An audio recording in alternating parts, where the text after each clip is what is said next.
A family boarded a small plane on a quiet June evening in 1978, a private charter, a planned 1-hour flight from Tallahassee to Montgomery. They never arrived. The plane vanished from radar over the dense wetlands of southern Alabama. No signal, no wreckage, no remains. For 9 years, the forest held its breath. Then one day in 1987, a hunter stepped into a part of the swamp no map dared name, and found a rusted wing rising from the earth like a grave marker. Inside the plane was a truth no one could explain. The Foster family was ordinary, and maybe that's what makes it so haunting. Caleb Foster, 39, a land developer with a calm voice and a skeptical mind.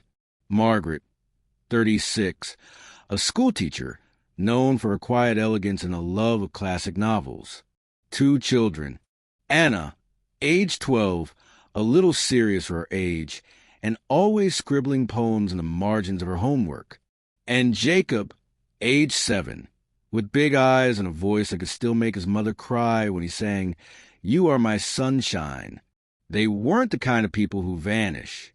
They were the kind you expect to find waiting at baggage claim. Not the kind you bury in questions. June 17, 1978. The Foster family arrived at Tallahassee Regional Airport at 6:21 p.m. Surveillance cameras, grainy black and white, show them laughing. Jacob chases a moth near the check-in desk. Margaret gently fixes Anna's collar. They boarded a Piper Navajo twin-engine at 6:44 p.m. The weather was clear. The pilot, Arthur Lane, had over 12,000 flight hours. By all records, the flight should have been uneventful. And for 47 minutes, it was. Then silence. No distress call. No deviation. Just gone. The FAA launched a full search within hours. Over 200 square miles combed by helicopters, fixed-wing aircraft, and volunteers. Not a trace. Not a scrap of metal. Not a flotation cushion. Not even a scent trail for the dogs. Some investigators claim the plane must have gone down in the Escatawpa swamp, where thick brush and knee-deep muck could hide wreckage for decades. But the Escatawpa had already swallowed 2 other planes in the 50s. Neither ever found. They called it the Black Lung of Alabama. Locals had another name for it. They just called it the Still. Time moved on. People forgot. But Margaret's sister didn't. Her name was Loretta Grace, and she never stopped searching. Not for a body. For a reason. She told reporters in 1981, "I don't believe in vanishings. Something either takes you or hides you."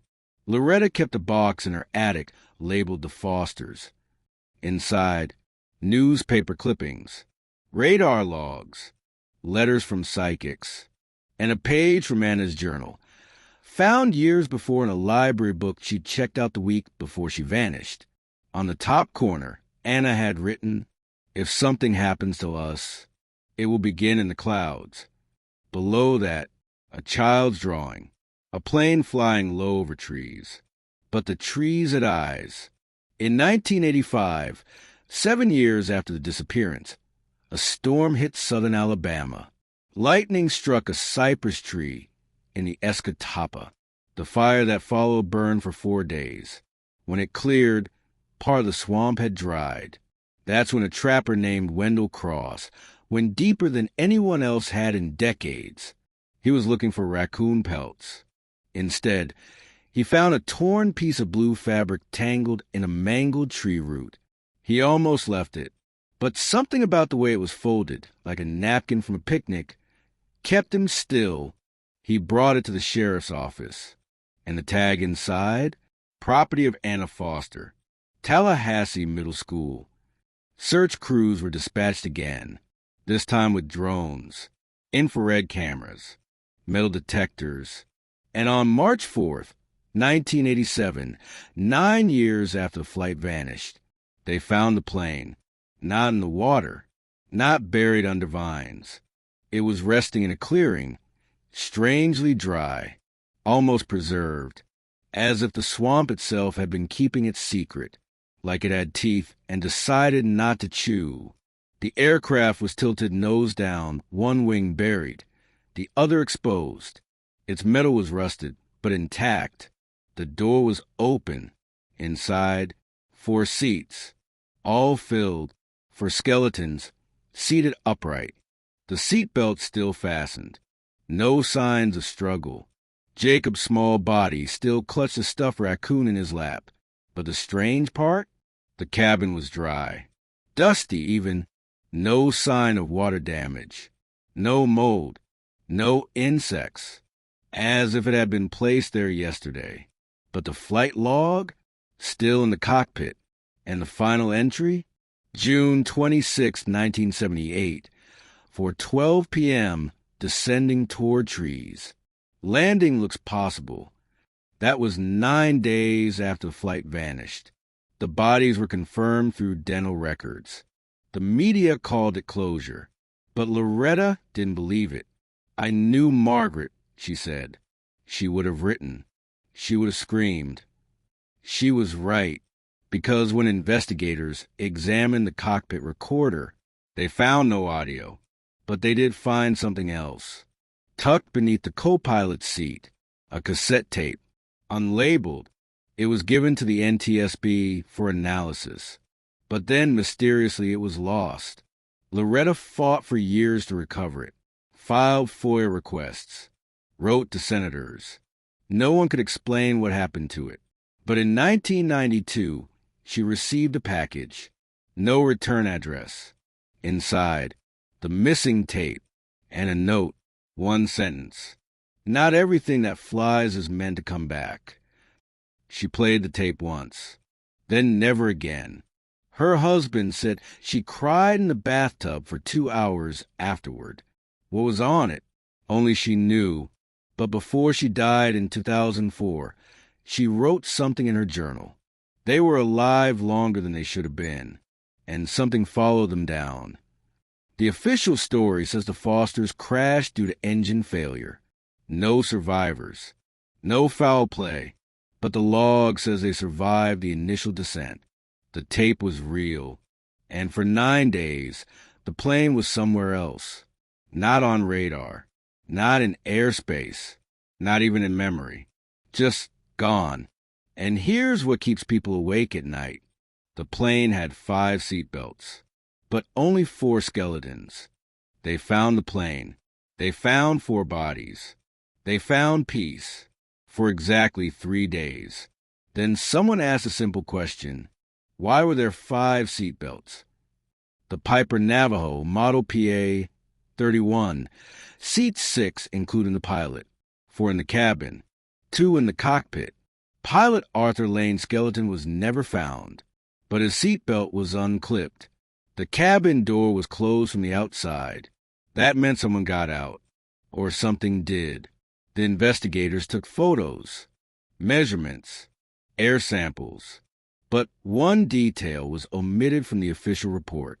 A 5th passenger seat in the back, not designed for the model, an unregistered aftermarket install, bolted to the cabin wall. No window, just a view facing the other passengers. Almost like someone wanted to watch. That seat also had a belt, and it too was unfastened. At first, they assumed it belonged to the pilot, but fingerprints lifted from the seat frame didn't match Arthur Lane, or Caleb Foster, or Margaret, or the children. It was someone else, a 5th person, never logged, never mentioned, never claimed, and their fingerprints, they didn't match any database, federal, military, or otherwise. That's when the theories began. July 1987, the local whispers start. Sheriff Ben Harper, who first walked the scene with the recovery crew, told a journalist off the record it looked too clean, like it hadn't crashed, just landed and waited. He later recanted that statement, publicly called it a swamp hallucination. But 2 years later, he died from a stroke. In his home, they found a lock file cabinet. Inside, 18 cassette tapes, labeled only with dates. And a journal. The journal was erratic, disjointed, but one passage stood out. I've seen the fifth man. He walks the water like a memory, and he's always smiling. August 1987. Tape analysis begins. After pressure from the Foster family, the FBI took possession of the original cassette found in the plane. What was on it? That's where the story fractures. Some say it was blank. Others heard more. A former technician named Alan Shaw, who worked at the Birmingham field office, anonymously released a transcript in 1994. He claimed he was one of two audio engineers who listened to the tape before it disappeared. His notes: recording begins. Low cabin noise. Children talking faintly. Anna, voice, female, age 12. Are we going back yet? Margaret, voice, female, adult? Soon. Sit tight, honey. Unidentified static. Then silence. 10 seconds. Jacob, voice, male, child. Who's that in the back? Adult male voice. Not matching pilot or father. Low and calm. Unknown male. You'll remember me soon enough. Margaret gasps. Then muffled scuffling. End of recording. When asked why he came forward, Shaw said, "Because I don't think the Fosters ever got a scream. I think the tape was a scream." August 1988, the letter. 1 year later, Loretta received a letter in her mailbox. No stamp, no return address, just her name in block letters. Inside, a single sheet. Typed, "They didn't crash. They changed direction. Someone was on board who wasn't on the manifest, and that someone opened a door that should have stayed shut."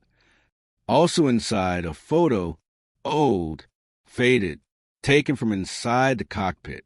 The angle showed Caleb Foster in the back row, Margaret, and the children mid-conversation, and seated in the fifth seat, a blur. No face, no outline, just a smear of movement, like the photo had caught something trying not to be seen. The negatives were destroyed. The photo vanished soon after. Loretta swore she never lost it, that it was taken from her bedroom wall while she slept. September 1989, a pilot speaks.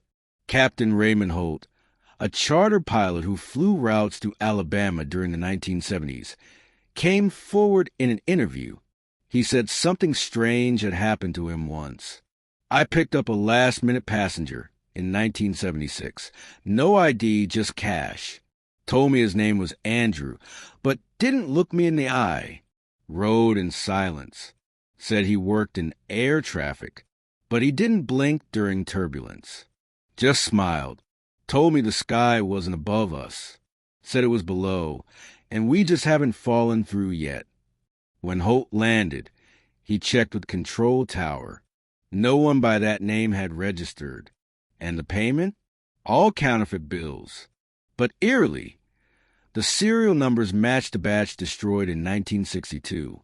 The FBI reopened the Foster case briefly in 1990, then closed it again.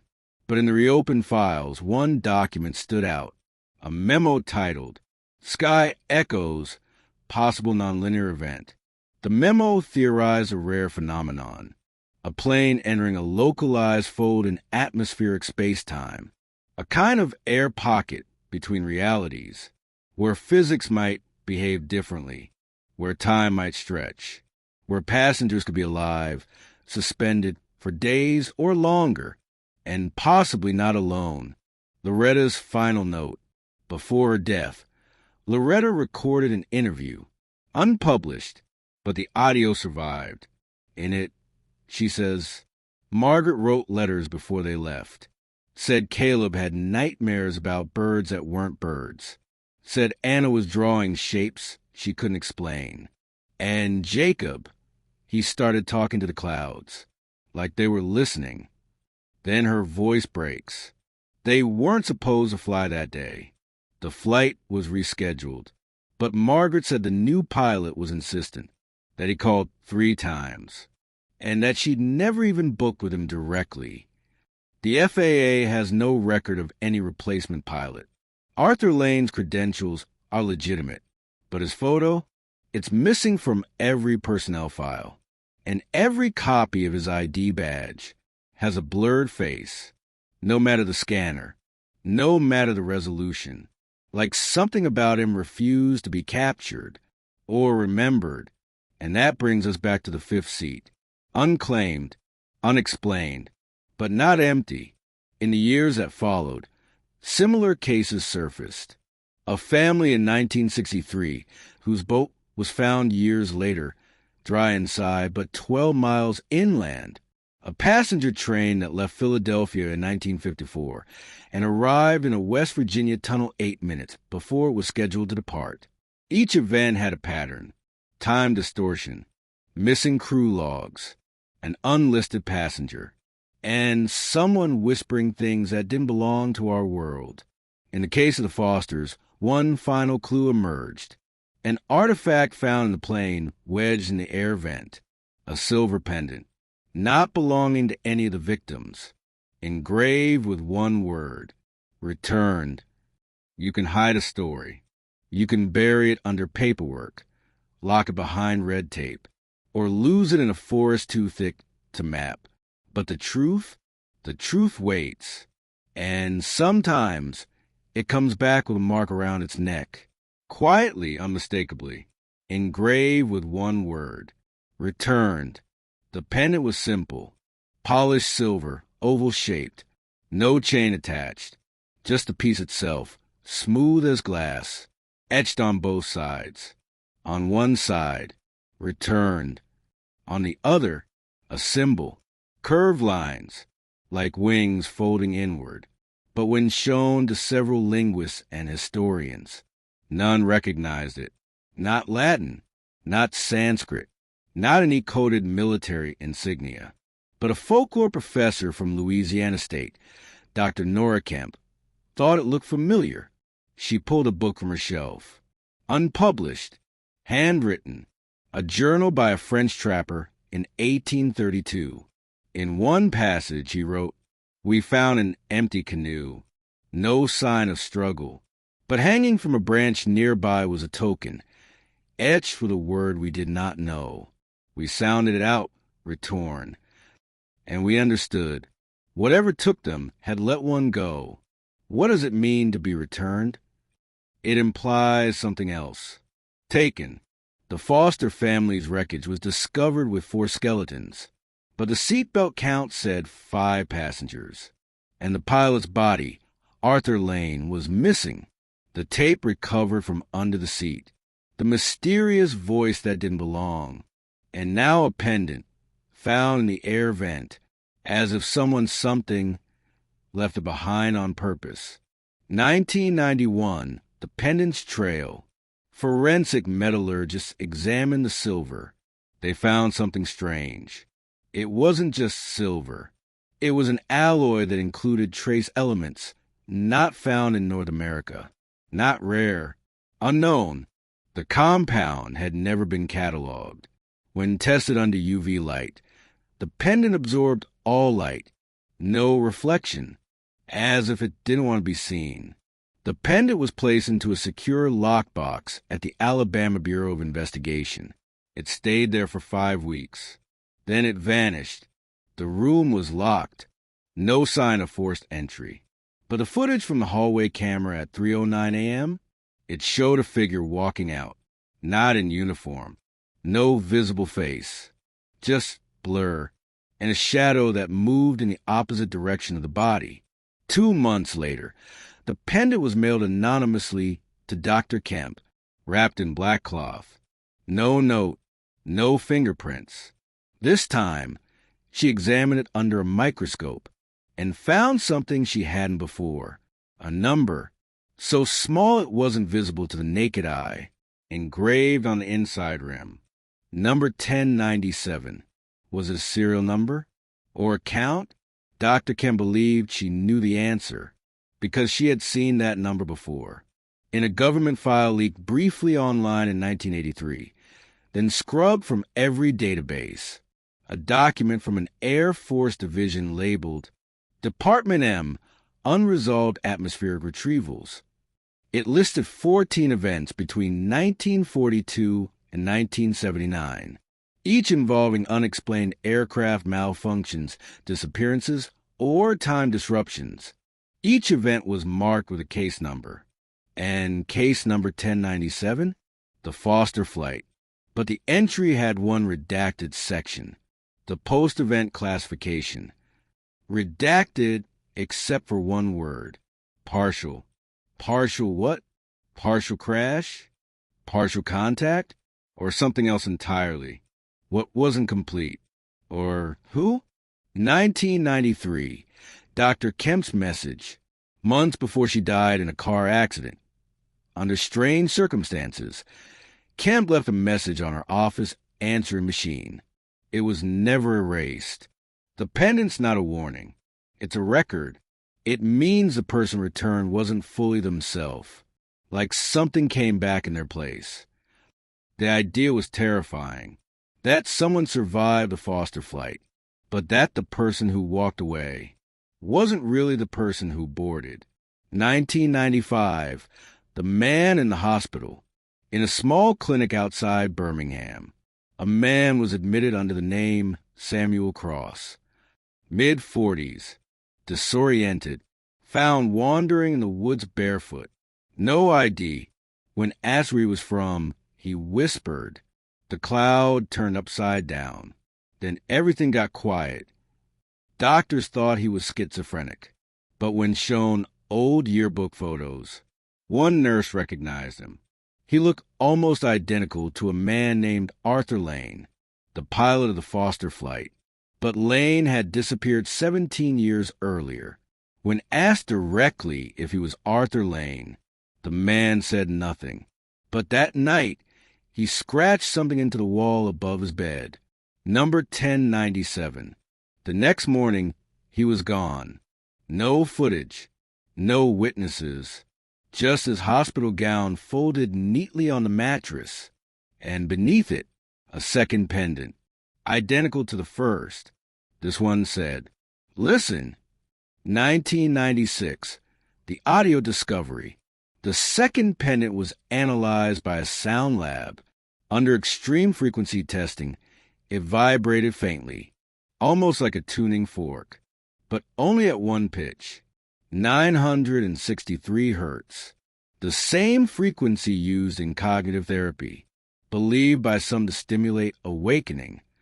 When played near certain tapes from the Foster case, background static started forming patterns, waveforms, symbols, and one of them matched the engraving on the pendant, a spiral, like something trying to speak through interference. 2000, the spiral appears. A child hiking near the swamp drew something in the mud. When asked what it was, she said, "It's what the sky showed me." The drawing? The same spiral as the pendant. That child's name? Lillian Grace, the granddaughter of Margaret Foster's sister, Loretta. The pattern was repeating, across generations, across places, always circling back to the swamp, to the flight, to number 1097, and to one unanswered question, what was returned. In 2003, a woman claimed she saw Anna Foster. Same age, same eyes, but it was impossible. Anna had died in 1978, and yet the woman was certain. Said the girl was standing by the river, holding a stuffed raccoon, and humming a tune, "You Are My Sunshine." A spiral is just a circle. That doesn't know when to stop. It winds and curves and folds into itself, until forward feels like falling, and backward becomes a place you've never been before. In 2004, an aviation analyst drew one on a napkin. He was trying to recreate the possible flight path of the missing Foster charter, and what he drew without thinking matched the shape on the pendant. It matched the audio frequencies hidden on the tape, matched the symbol seen in the swamp, matched the drawing found in a child's notebook decades later. This spiral wasn't random. It was a signature. May 2004, declassified tape number 17, a tape labeled #17, was released under pressure from a Freedom of Information petition. It was recorded in 1973, 5 years before the Foster flight, by a pilot named Alan Merton, who disappeared for 72 hours on a short commercial trip from Baton Rouge to Atlanta. When he reappeared, he claimed his watch had only moved 2 minutes forward, but his beard had grown by 3 days. His nails, too. He'd lost weight. They ran tests. Blood work. Nothing explained it, until he handed over the cockpit recording he'd hidden. The tape was normal at first, altitude callouts, weather reports, then static, then a sound, low, like thunder underwater, and then his voice. Something's circling us. It's not on radar. No wings, no fuselage, just a shimmer. Then near the end, the sky is folding. The spiral is back. It's looking for someone. The last words before the tape cuts. I can see her face in the storm. She's mouthing something. I think it's my name. 2005, the spiral in public. Across 3 states, spiral patterns began to appear in strange places, etched into fogged-over bus windows, drawn in chalk on school lockers, pressed into the dirt beneath swing sets. In all cases, the children who made them had no memory of doing it. Some called it a hoax. Others said it was mass hysteria. But one woman, Vivian Croft, a linguist and folklorist, had seen it before, in a burial cave in Patagonia, on a rock dated over 3,000 years old. The same spiral. Identical. She said it was called the Mark of the Watcher. Vivian Croft's theory. Croft believed that the spiral wasn't just a symbol. It was a map, a visual guide of a nonlinear space, the way the stars might look to something not bound by time, to something watching us from the corners. She called it the observer spiral, a shape older than language, seen in Sumerian pottery, Native American rock carvings, and even ancient Greek seafaring codes, always appearing after something or someone disappeared. 2006, a secret transcript emerges. From inside the archives of the now-defunct Airborne Event Analysis Division, AED, a journalist uncovered a buried memo, dated July 8, 1987, 4 months after the Foster plane was discovered. Subject line: Flight 1097, passenger interference report. Within it, a single paragraph that stood out. Unconfirmed witness testimony suggests one occupant was observed outside the aircraft post-crash, appearing calm, intact, and deliberate, walking away from the wreck into the eastern tree line. No footprints found. Cabin door closed from the outside. There were no living witnesses. But the report mentions a helicopter team that hovered above the site for reconnaissance. Their pilot, David Castle, saw it with his own eyes. He never gave an official statement, but in a phone call with his daughter later that year, he reportedly said, "It didn't walk like a person. It moved like a decision." 2007, Harper Grace returns. Harper Grace, granddaughter of Loretta and niece to Margaret Foster, returned to Alabama. She was 27, a graduate student in anthropology. But she wasn't there for research. She was there for closure. She'd grown up with the spiral etched into her mind, stories whispered by her grandmother before bed. But Harper didn't believe in ghosts. She believed in evidence. And so she did what the state never fully did. She mapped every sighting, every spiral, every atmospheric anomaly, every cold case within 200 miles of the swamp. And one day, while analyzing infrared satellite data from 1987, she noticed something, a strange heat signature, recorded 3 days after the Foster wreckage was discovered. It looked like an imprint in the shape of the plane, but reversed, like the heat wasn't escaping. It was entering from above. Harper contacted a retired climatologist named Edward Wren, who confirmed the reading. He said, "This isn't leftover heat from an engine. This is absorption. Something was warming up the air from the sky down. That's not how heat works. Unless something was arriving or departing." 2008, the tree. Near the wreckage site, Harper found a tree, dead, hollow, but scarred on the inside with markings, scratches etched from the inside out. At first glance, claw marks, but closer, letters, childlike, repeated again and again. "I want to go home." Then underneath, "The sky won't let me." DNA from inside the tree matched Anna Foster. Impossible.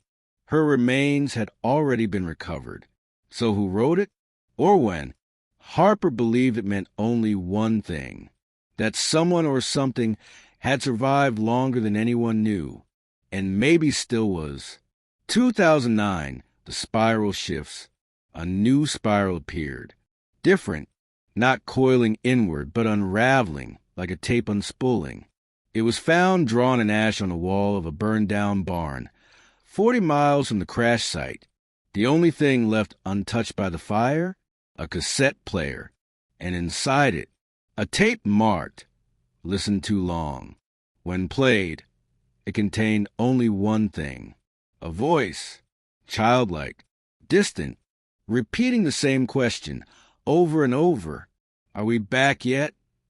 And in the background, faintly, the sound of wind, or wings. In aviation, a black box never lies. It may burn, it may break, it may sink to the bottom of a swamp, but it remembers every sound, every turn, every word not meant to be heard, and sometimes even what it wasn't built to hear. 2010, Harper's dig begins. Harper Grace had returned to the swamp to map echoes, not sound, not radiation, magnetic memory. Using ground-penetrating radar and an experimental tool called a fluxgate magnetometer, Harper surveyed the area around the Foster crash site, and on her third day, she found something buried 19 inches beneath a cypress root, a metal box, worn, sealed, military issue, but not from the FAA. It was painted gunmetal gray, stamped with only one marking: Echo 7/do not open. Of course, she opened it. Inside, a flight log recorder, but older, bulkier than modern ones, almost experimental in design.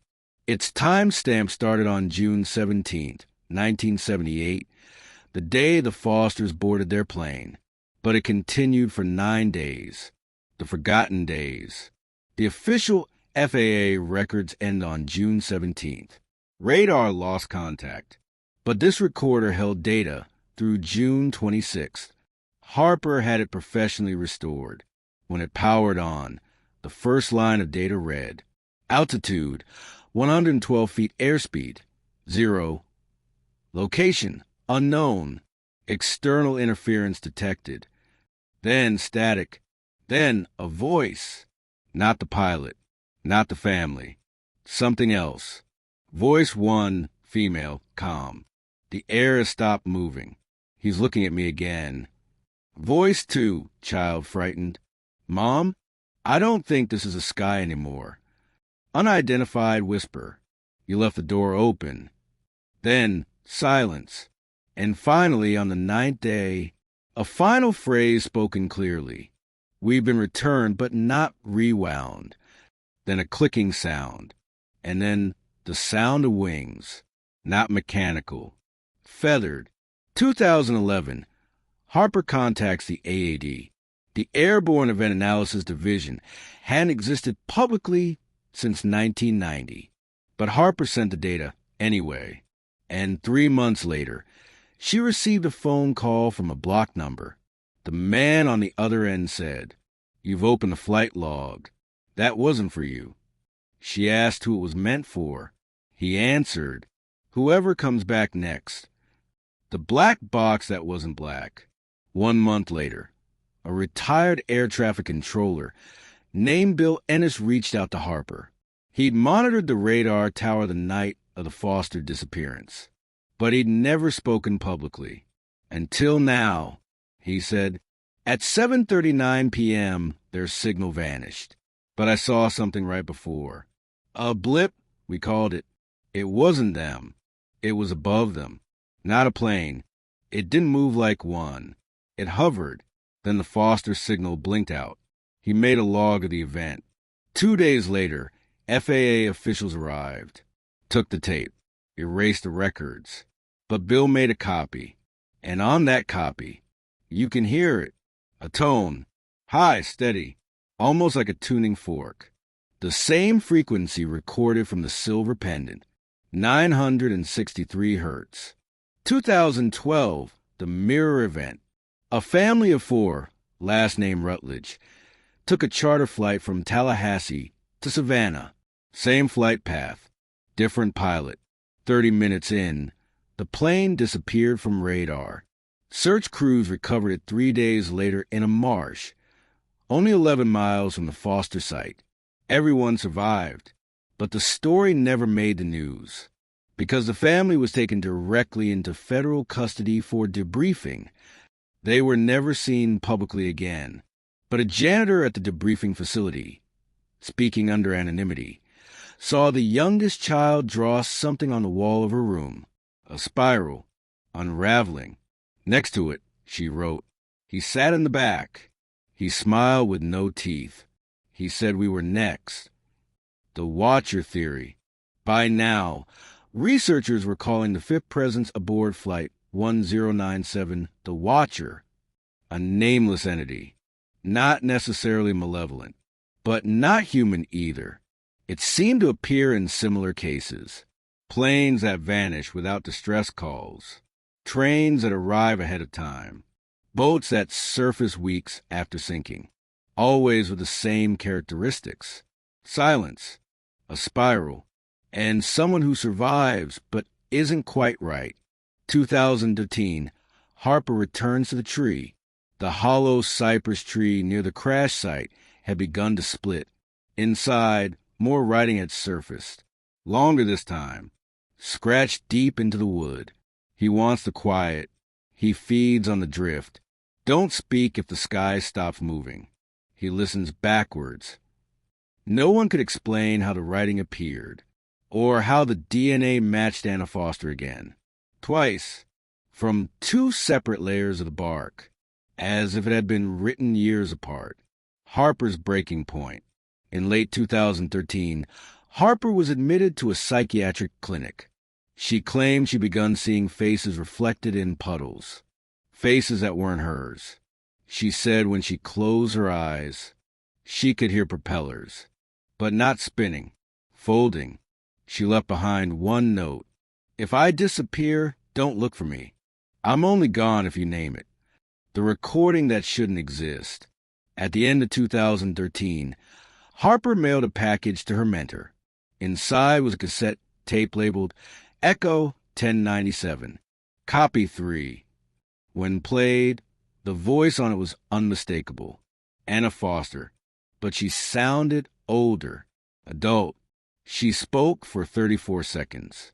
"If someone finds this, we were taken in daylight. It wasn't dark. It wasn't a crash. It was a choice. He let us see the place between sky and sea. He said time is a sound, and we're out of tune. If you hear this, the door is open again." Then a final sound, not static, a heartbeat, and then a second heartbeat, not in rhythm, almost answering. Final FAA note. A Naughty classified memo from 2014, redacted in most parts, ends with statement: Flight 1097 is closed, with public explanation sufficient. Anomaly accepted. Spiral resonance noted. Fifth presence unverified. Doors remain sealed unless opened from within. So what really happened? A weather event? A mislog detour? Or something older Something that doesn't need metal or wings to fly, only silence and a sky willing to listen. Because what Harper realized too late is what the spiral had always meant. Not a path to escape, but a return route for something else. There's something worse than vanishing. It's coming back when you weren't supposed to, wearing the same face, speaking the same words. But your reflection looks away, like it knows you're not the only one in there anymore. 2015, the reporter. Her name was Diana North, veteran aviation journalist, published over 200 articles, known for exposing cover-ups. But this time, the story found her, a manila envelope, no sender.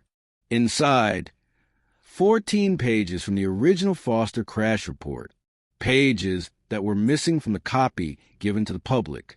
They were scorched, stamped void, but still legible. And on page 9, something stunning. Subject number 5, located 1.2 miles east of wreck. Standing upright. No vocal response. Iris response, negative. Reflected image unobservable. Reflected image unobservable. Not invisible. Just wrong. Like a mirror couldn't process it.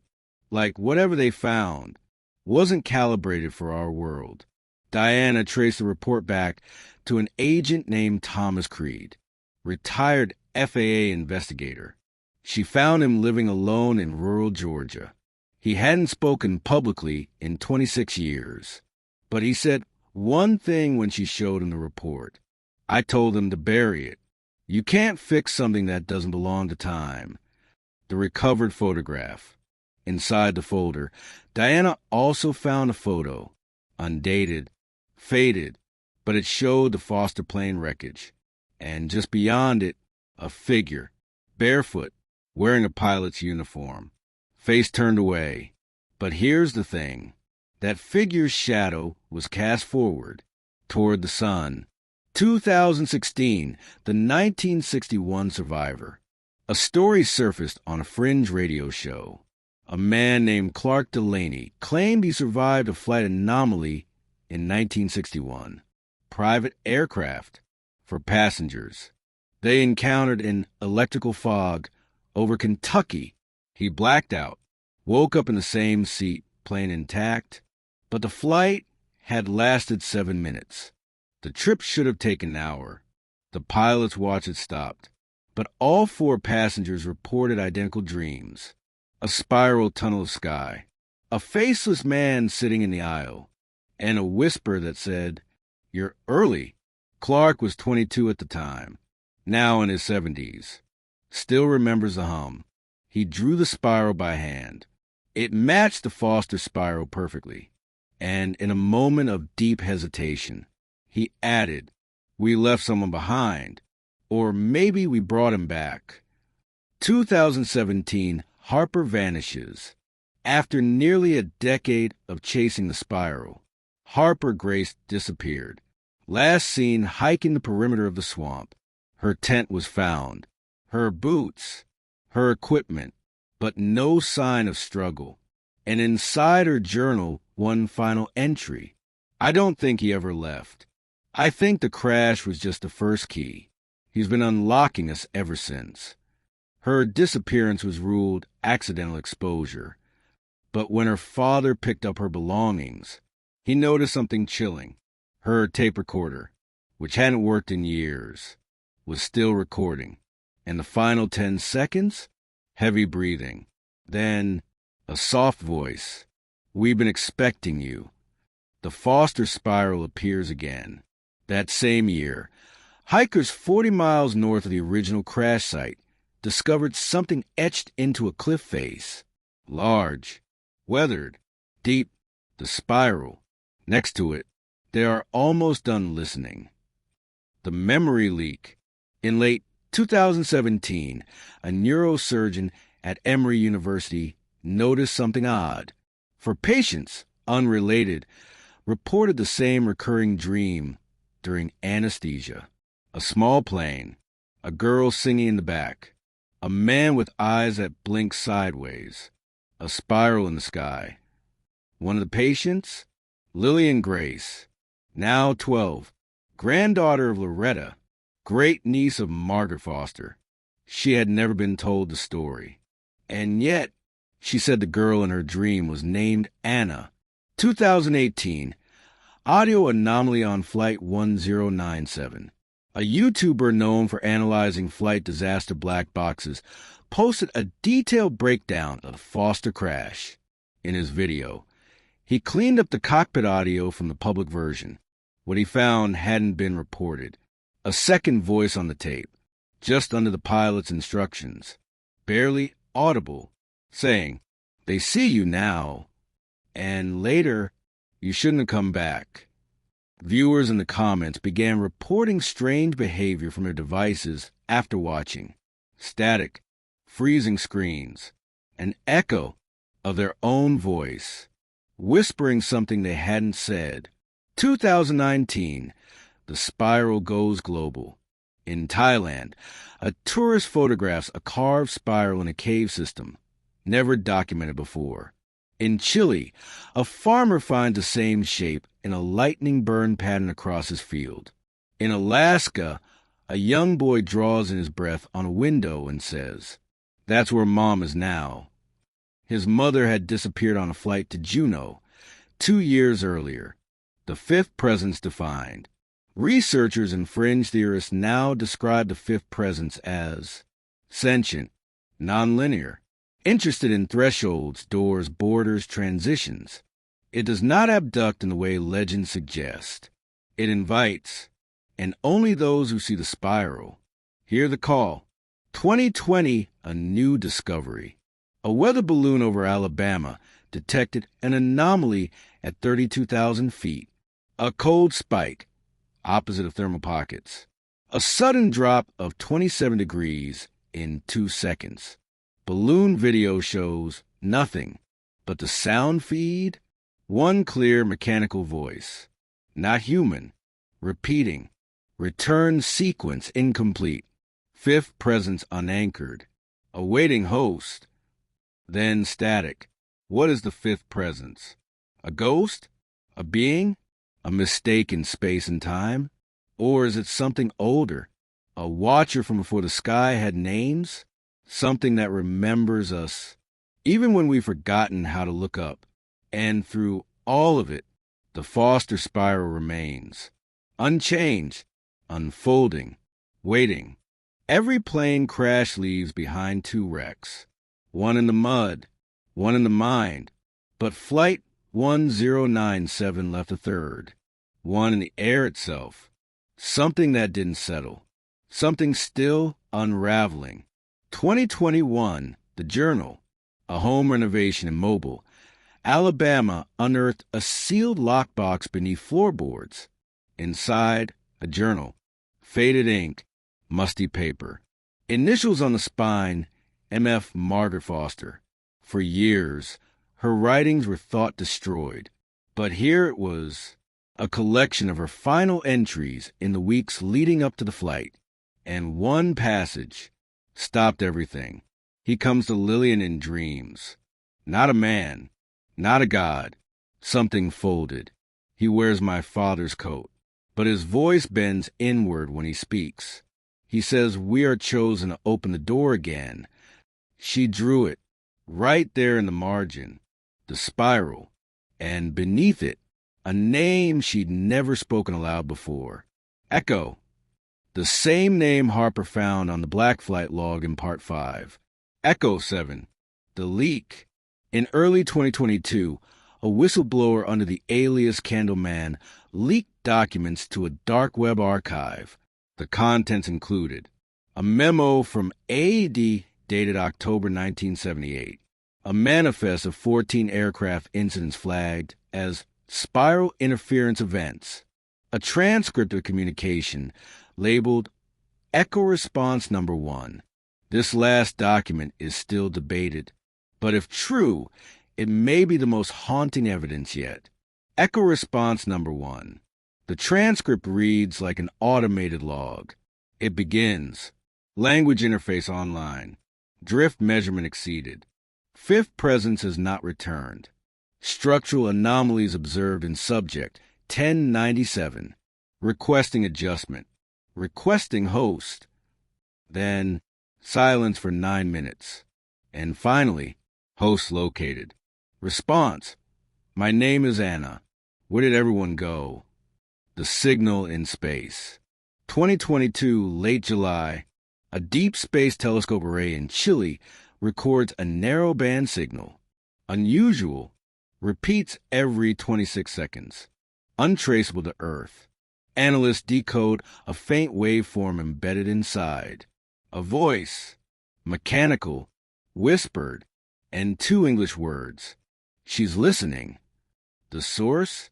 Calculated to be 31,000 feet above the Gulf of Mexico, exactly where Flight 1097 last made contact. 2023, the vanishing of Candleman. The whistleblower disappears. His real identity never confirmed, but his final post was chilling. If I'm gone, it means the spiral noticed me. They don't like unfinished loops. And I read too far into the journal. Tell them Anna isn't lost. She's waiting for the next door. The post ended with GPS coordinates. 31.0678 degrees north, 88.2375 degrees west. The exact swamp where the plane was found, 35 years earlier. The Mirror Child. Later that year, a therapist in Biloxi reported a patient, age 6, who claimed to be visited by the Mirror Girl.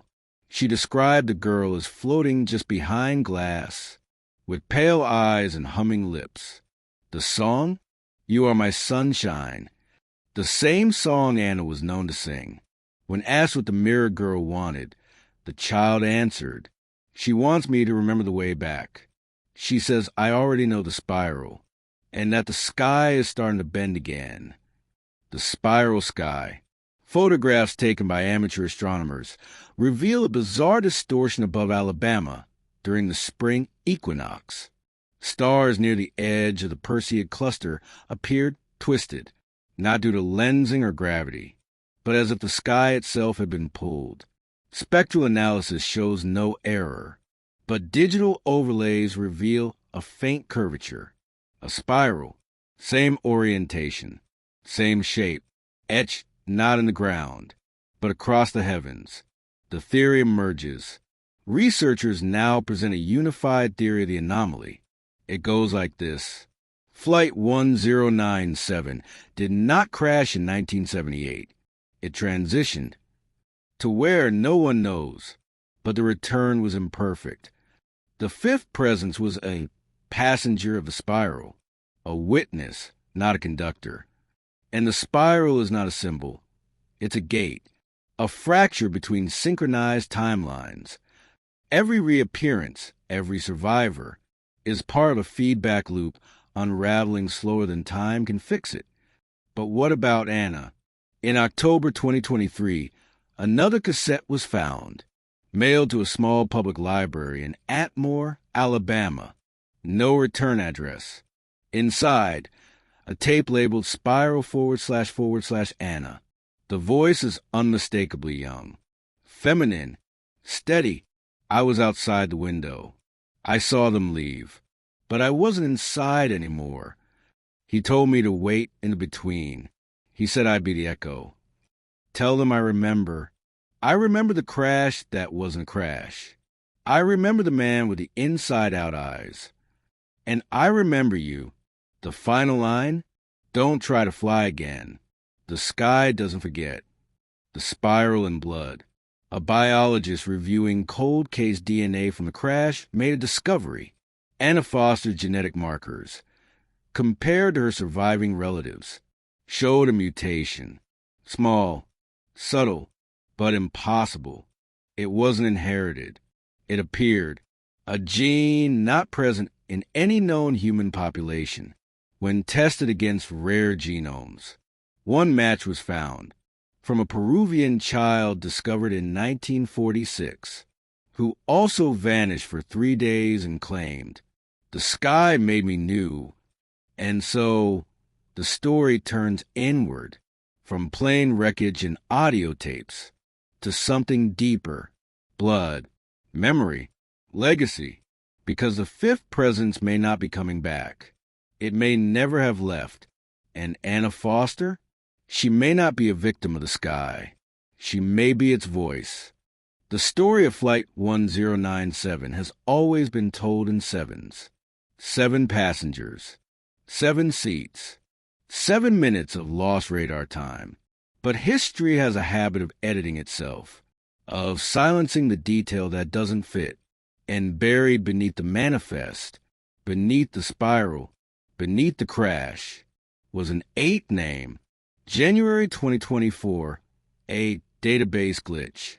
A FOIA researcher named Kyle Renner was combing through FAA archives when he uncovered a scan anomaly, a corrupted line on the scanned passenger manifest of Flight 1097.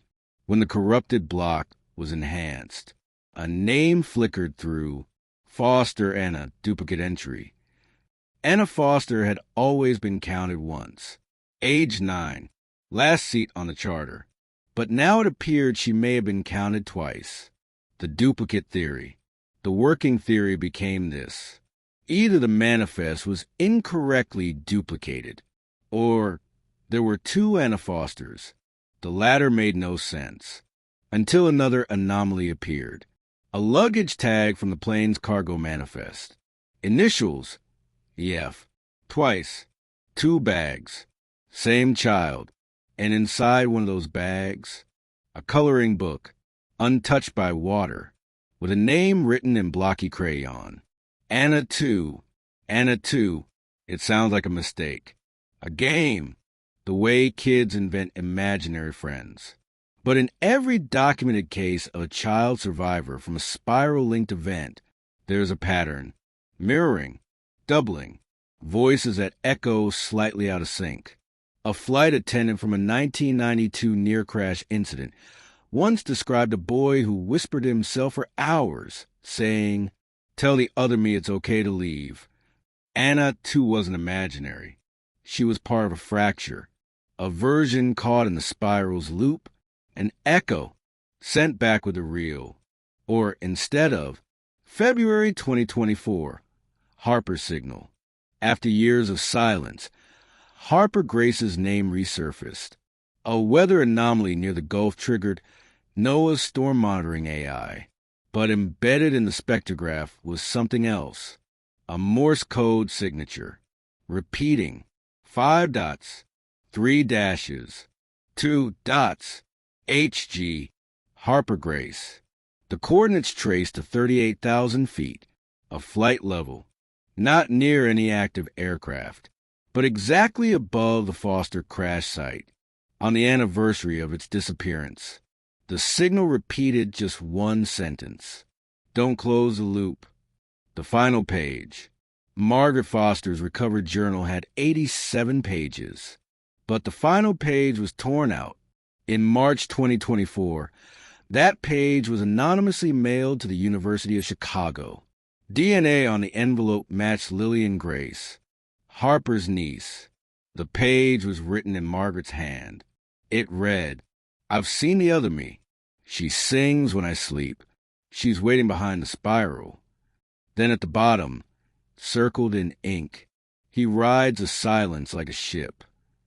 A line nearly identical to something Clark Delaney said in Part 6, 60 years earlier.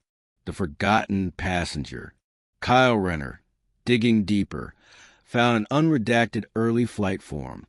It listed a lap infant, unnamed, age 9 months, not counted among the 7 passengers, possibly forgotten, or erased. That child, if alive today, would be 46 years old, and likely unaware they were ever aboard. March 2024, the photograph. A tourist hiking near the swamp captured a wide-angle drone shot.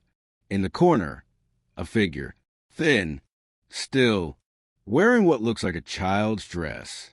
Zooming in revealed something chilling. The figure had no face, not blurred, blank, as if something had tried to recreate human form. and stopped halfway. And beneath where the eyes should be, 2 black spirals, drawn into the skin, the voice and the signal.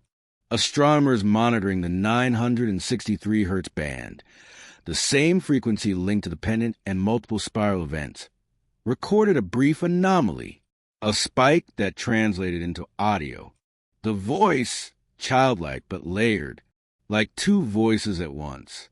It whispered, "I'm Anna, but not the one you lost. I'm the memory that didn't return. He made me from the part of her that was afraid to leave." Then static, the theory of split return.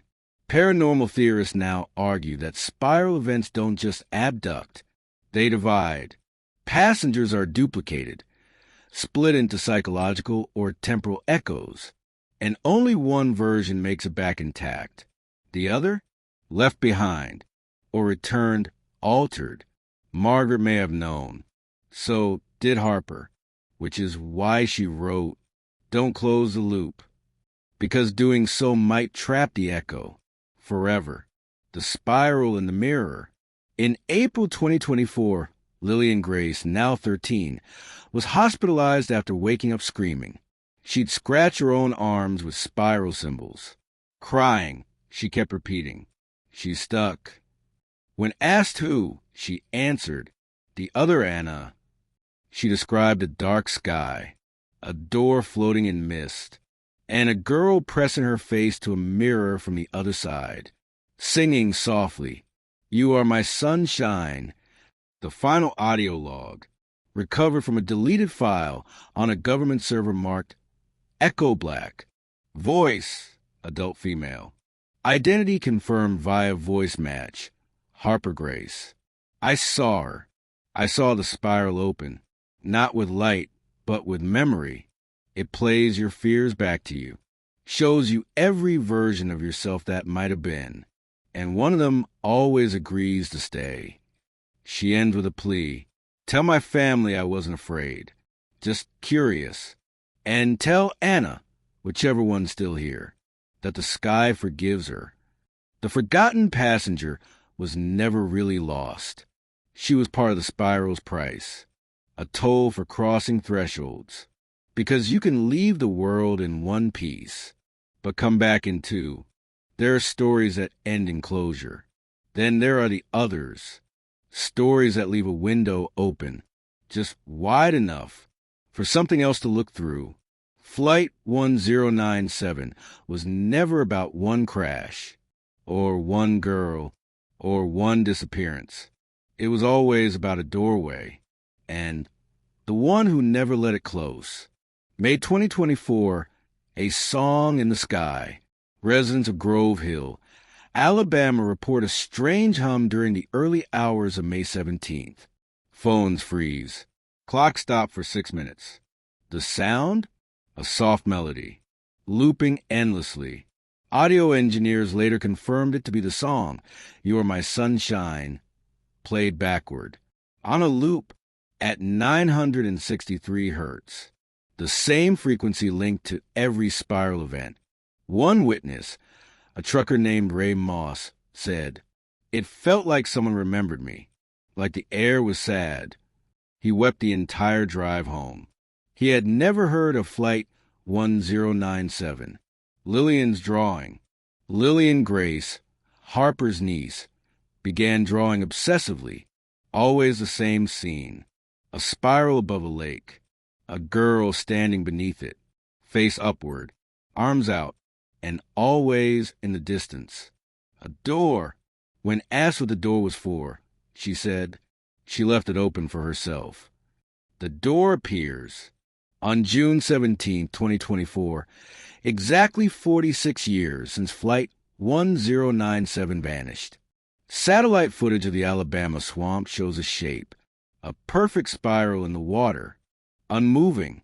Aerial footage confirms it's not made by wind or boats or heat, just a stillness, so precise it's unnatural.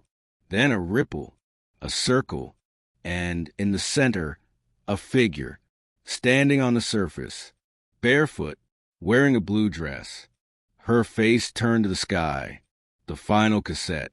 That same night, a park ranger found a sealed tin box, hanging from a cypress branch.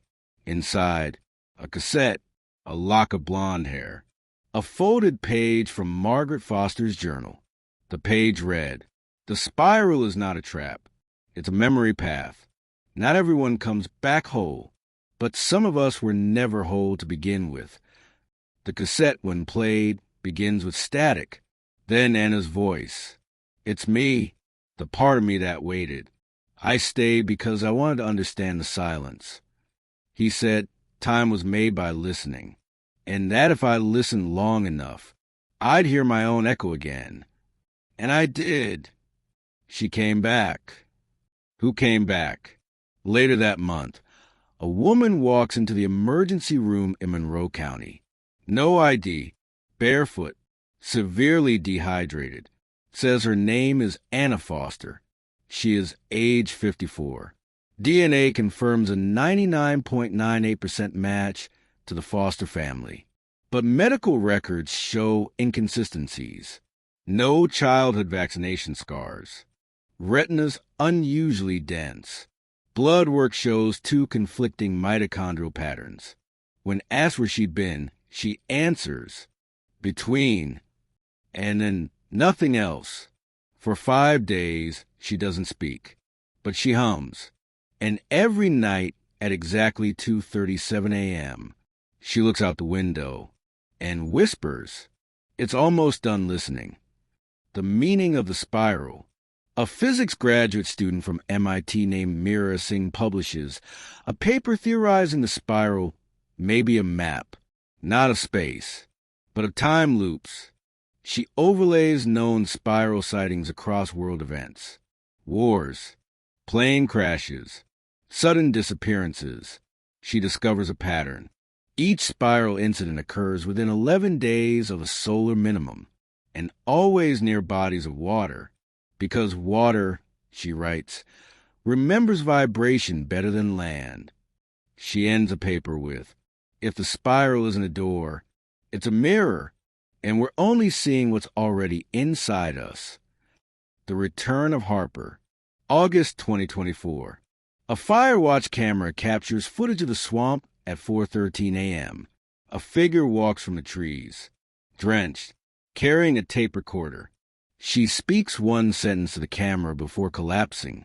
She made it out. DNA confirms the impossible.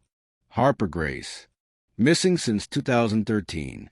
Unaged, unchanged, time stopped, or folded.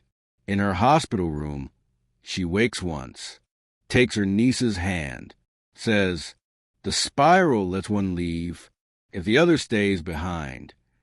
Final interview, Anna Foster, 2024. Filmed under clinical supervision. She smiles gently. Eyes sharp, voice soft. "There was never one of me. There were always two.